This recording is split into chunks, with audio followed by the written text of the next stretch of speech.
interpretasyon sa Ebanghelyo na banggit na yung miracle daw dito ay yung nagbahaginan yung mga tao. Kasi isa po yan sa interpretasyon na yung may mga tao, kasi ito ay Asyano, tawagin na natin ay East Asia. Tayo ay dito ay Southeast, yun ay Eastern part ng Asia. Bahagi yun ng kanilang isa sa mga interpretasyon na rin ay hindi talaga si Jesus nagparami ng tinapay. Ngunit dahil may mga bangon yung mga tao, nakita nilang naglabas si Jesus ng pagkain, nagsilabasan din sila ng pagkain. Pero yun ay kung tawagin natin ay isa sa mga interpretasyon. Dito sa Ebanghelyo ay maliwanag natin na nanalangin si Jesus mula sa 5 tinapay at 2 isda para dumami, at ito ang ibinahagi. So mayroon mismong pagpaparami ng tinapay. Hindi lamang yung kaisipan na pagbabahagi ng tinapay. Bagaman yung elemento ng pagbabahagi ay meron. Pero ano yung nais na ipahatid dito? Una ay yung panyaya na Jesus na rin, kayo ang magbigay sa kanila ng makakain. So kaya nga po panyaya ng buong may kapal ay yung pakikibahagi sa misteryo ng ating Panginoong Jesucristo. At ito ay sumasakop sa lahat ng binyagan na nag-aanyaya sa iba't ibang ministeryo ng simbahan, pari at laiko. Inayos ng Diyos na tayo ay maging kabahagi ng kanyang pagkilos sa daigdig na ito. So, biyaya na kaakibat ng sakramento ng binyag. So, dating ako natin yung pattern na ngayon na sinusunod ng simbahan ay yung priestly, prophetic, at kingly.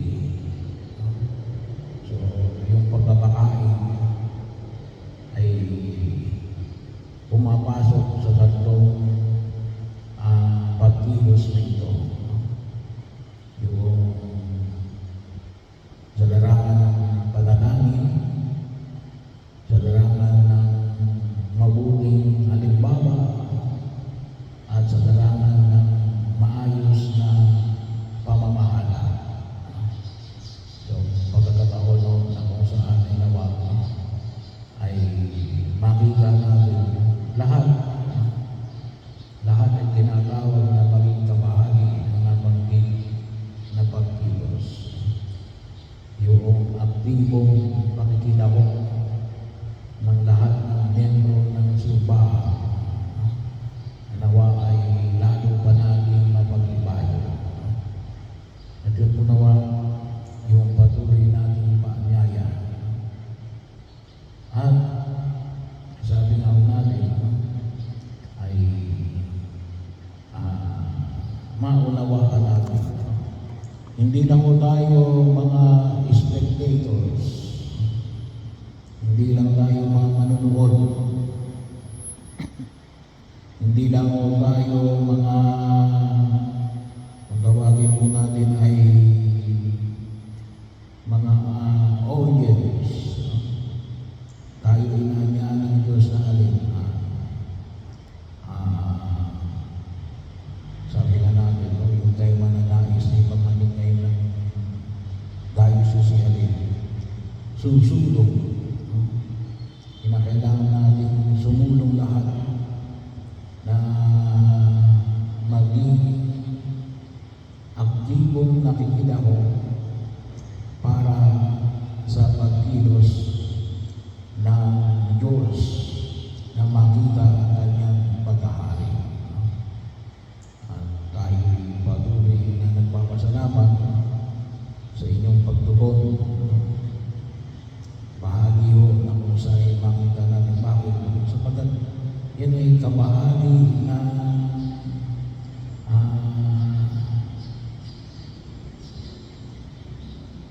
kabanalan, kaayusan. Kasi yung pagkakataon, kung talagang tinanggap natin yung pagbibigkas ng Diyos, hindi pwedeng wala tayong gagawin. Pangalawa, ay ang aspeto ng sa pagkilos na ito, ay sabi nga lang, saan tayo kukuha? Saan bibili na ipakakain? Sa Ebanghelyo ay alin? Sa 5,000 na katao. Hindi yung magaling magpakain. Hindi yung magaling yung pagkibahagi sa ministeryo ng pagkilos ng Diyos. O yung mismo lamang tawagan natin ay pagpapakain.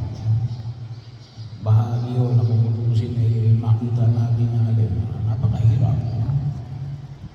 Siguro kapag may bisita tayo, sweldo na magkaroon ng 100 na pagkainin natin. Ngayon, madali na. Kasi may caterer na ngayon. Pero sa ibig sabihin, yun ang pagmitang katanungan. Paano? Ano yung gagawin? Ang una muna ay alin? Tumugon muna tayo. Maliwanag na alin, hindi tayo pababayaan ng Diyos. Kasi kung dito lang kita natin sa Ebanghelyo alin, siya rin naman ang nagparami ng tinapay at ng isda. Siya rin din ang nagparami. Yung mga alagad, anong ginawa ng mga alagad? Sila yung tumulong lamang na iabot yung tinapay at yung isda upang ang 5,000 ito ay makakain. Sila lamang yung tawagin natin ay nag-facilitate para ang mga tao ito ay magtumpok-tumpok ng tig-50 at tig-100. Bawat tumpok. Pero bahagi o ng magkusinelin, yung pagpaparami nito ay ginawa ng Diyos.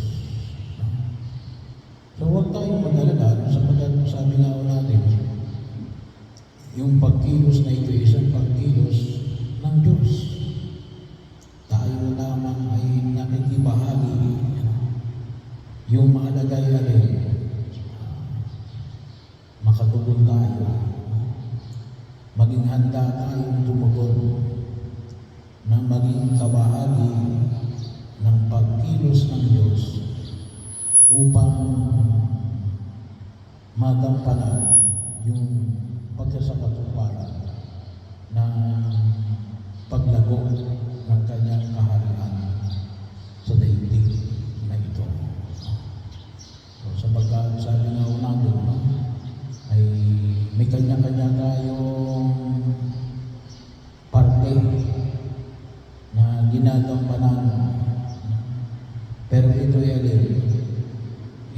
pagkilos ng Diyos, no? Ang mahalaga lamang ay alin, gampanan natin, yung tingin natin na dito tayo higit na makapaglilingkod sa paghahain ng Diyos. Siya mismo ang gagalaw at kikilos. So, ang kinakailangan lamang ay ang kagustuhan natin na tumugon at yung pagkilos sa ayon sa ating sariling makakayanan. At sigurado alin, sabi nga po rito, makakakain itong 5,000 na katao na mga lalaki. So, binanggit dito lalaki lang, no? Pero hindi lang ulugan, no? Na walang kasamang babae at mga bata. No? So, napakabigat mo, no? Magpakain ka ng 5,000. No? Pero yun yung ganong klase ng kaisipan. No? Kuminsan yung hamon na hinaharap natin ay sabi nga na hindi natin kakayanan, mahal. Hindi naman tayo ang kumikilos, ang Diyos. Nakikibahagi lang tayo sa pagkilos ng Diyos. Ang kinakailangan ay magtiwala tayo sa Kanya at gampanan natin yung bahagi na itinakda niya para sa atin. Sigurado, katulad ng nakita natin sa Ebanghelyo, ay nakakain yung mga tao na sumusunod kay Jesus. So, ganun din sa pagkilos ng simbahan.